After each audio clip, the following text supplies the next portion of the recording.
Les chevaux et les animaux dessinés sur les parois de la grotte Cosquer nous donnent quelques idées des habitudes culinaires à la préhistoire. D'ailleurs, leur chair est au menu que prépare le chef Emmanuel Pérodin avec des apprentis du lycée hôtelier Pastré. Sur ces pics, par exemple, de la viande cuite et crue. Mais peut-on vraiment savoir ce que l'on mangeait à l'époque ?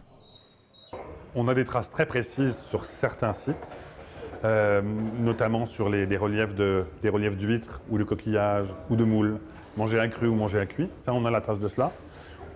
Tout à fait récemment, des chercheurs israéliens ont mis à jour la plus ancienne recette de cuisine qui date de 10 000 ans, qui est un ragoût en fait, de pois chiches avec des lentilles, de la moelle, du beurre rance et du poisson fumé, qu'on va servir aussi ce soir et mercredi soir.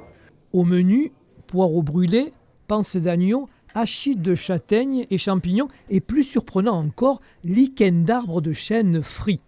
C'est simple, les cuisiniers en perdent leur latin. Je suis un enfant qui découvre complètement, parce que les codes de la cuisine sont complètement cassés. Et les élèves alors, qu'est-ce qu'ils en pensent ?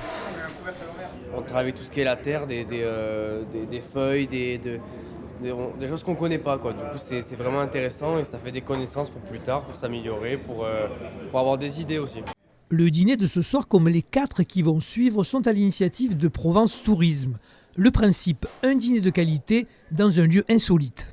Donc on en a fait 22 cette année et à la suite de ces dîners insolites de cet été, on s'est dit mais quand même cette réplique de la grotte Cosquer, et comme Emmanuel Pérodin est aussi historien, en plus d'être un fabuleux cuisinier, on a décidé de faire ce repas préhistorique pour remonter dans le temps.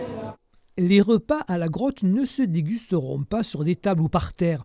On parle d'un entre-deux difficile à imaginer. Ce que l'on sait par contre, c'est qu'il s'agira ce soir d'un événement caritatif.